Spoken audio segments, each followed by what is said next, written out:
Bu Sima, masih di video pembelajaran IPA, menyambung dari video pembelajaran yang sebelumnya yang Bu Sima berikan.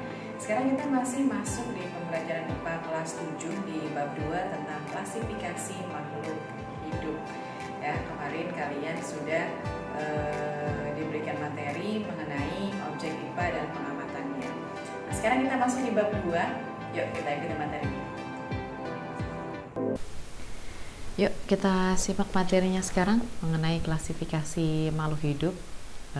Seperti yang Bu Sima jelaskan tadi, bahwa ini adalah kelanjutan dari bab 1 yang kemarin Bu Sima jelaskan tentang objek IPA dan pengamatannya.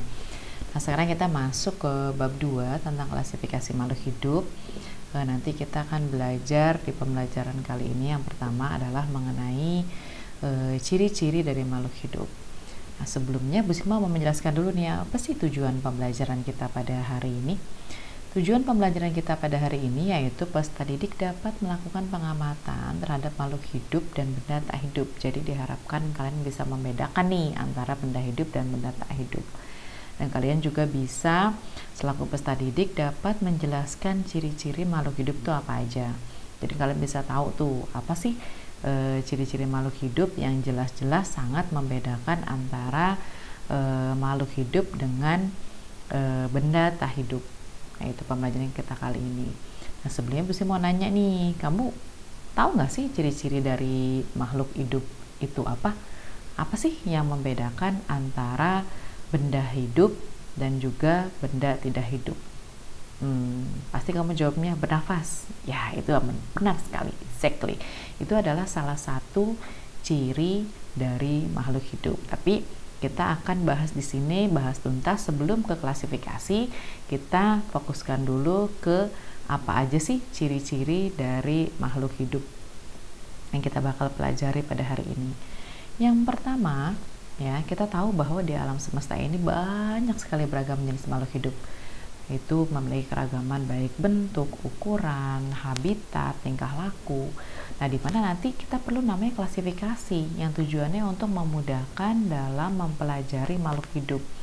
Jadi ketika kita sudah belajar mengenai klasifikasi, kita bisa menempatkan nih sesuai dengan bentuknya, sesuai dengan ukurannya, sesuai dengan habitatnya, sesuai dengan kebiasaannya, tingkah lakunya seperti apa, dan kita jadi lebih mudah. Nah, Bu Sima ya akan memberikan gambar ke kalian. Di sini ada gambar 1, gambar 2. Kalian ya tahu lah, untuk gambar 1 ini adalah gambar batu, pastinya tahu. Gambar 2 gambar tanaman, ya betul sekali. Ya, gambar 1 itu gambar batu, kalian pasti tahu, oh ini benda tak hidup nih Bu. Sedangkan ini adalah benda hidup nih Bu, ya betul. Nah, makanya sekarang kita bahas nih mengenai apa itu benda hidup, apa itu benda tidak hidup, berdasarkan dari ciri-ciri makhluk hidup itu sendiri. Yang pertama untuk ciri makhluk hidup yaitu adalah bergerak.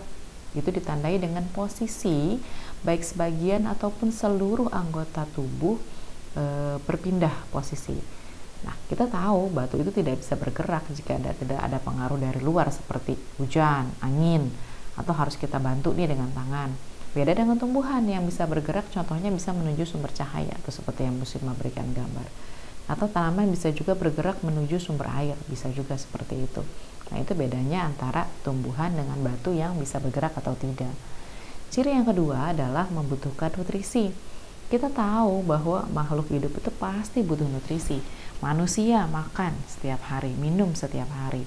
Bahkan tanaman juga nih butuh yang namanya nutrisi. Contohnya disiram setiap hari. Kalau kamu di rumah punya tanaman, pasti kamu siram. Kalau hujan mungkin kamu berhenti dulu nih siramnya karena hujan. Nah, itu nutrisi. Untuk apa? Untuk pertumbuhan si tanaman. Sama seperti kamu makan juga sama, butuh untuk pertumbuhan diri kamu. Yang ketiga, ciri yang ketiga dari makhluk hidup adalah bernafas. Dia membutuhkan oksigen pastinya. Nah, oksigen itu apa Bu Sima? Untuk mengoksidasi zat makanan. Untuk apa nantinya? Menghasilkan energi yang digunakan untuk melakukan berbagai aktivitas.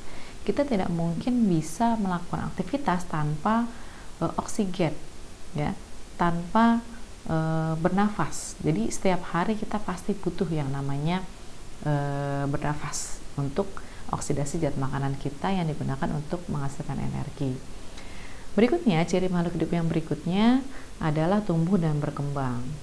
Manusia tumbuh dan berkembang yang awalnya hanya bayi, menjadi remaja, menjadi orang tua, ya, diiringi dengan pendewasaan diri dan perubahan pola pikir. Jadi yang namanya manusia, dia bisa tumbuh, dia juga bisa berkembang. Tumbuh itu dengan ciri fisik ya. Dari kecil bayi yang tadinya berapa sentimeter ketika lahir, nambah terus itu namanya tumbuh. Nah, kalau berkembang itu diiringi dengan pendewasaan diri dan perubahan pola pikir biasanya.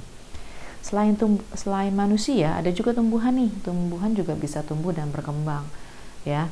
Kayak tanaman dimulai dari kecambah, ya dari biji, dia muncul menjadi besar sehingga menjadi tanaman tinggi. Itu kan diawali dari hal yang kecil dulu. Lama-kelamaan dia tumbuh, dia berkembang, berdiferensiasi.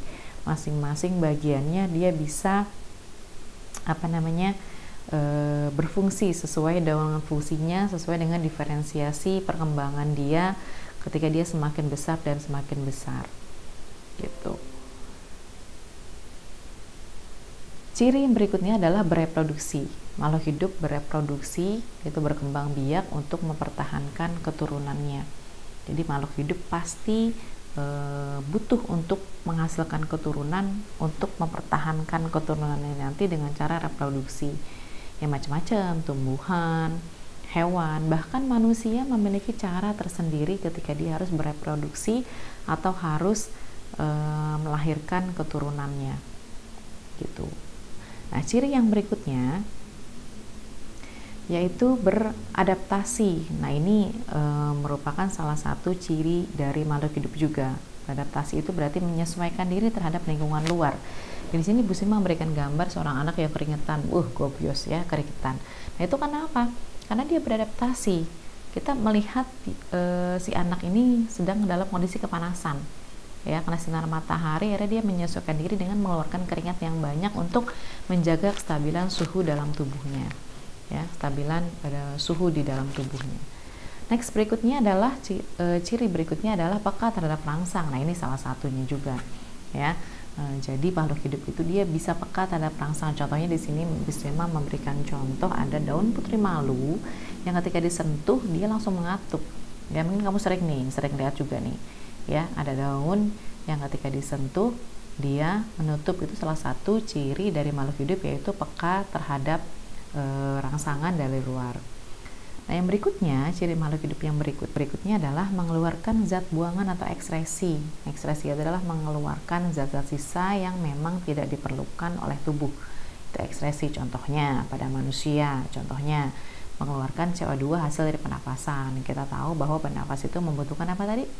Oksigen, ya, untuk mengoksidasi zat makanan. Tapi ada juga yang dibuang ya, karena memang tidak digunakan lagi oleh tubuh.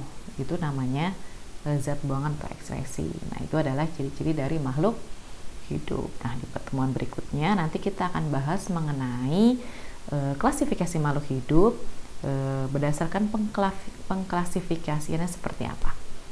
Nah, untuk yang sekarang Bu Sima cukupkan sekian ya di materi pertemuan kali ini. Oke, tadi kalian sudah simak ya materi pembelajaran yang Bu Sima berikan. Mudah-mudahan kalian bisa paham dengan materi yang Ibu berikan. Oke, tak bosan-bosannya Bu Sima selalu mengingatkan, selalu jaga kesehatan di masa pandemi seperti ini, selalu menggunakan sabun ketika mencuci tangan, jauhi kerumunan, dan gak perlu keluar rumah kalau memang gak penting-penting banget. Oke, sampai jumpa lagi, sampai ketemu lagi di video pembelajaran berikutnya. Terima kasih. Assalamualaikum warahmatullahi wabarakatuh.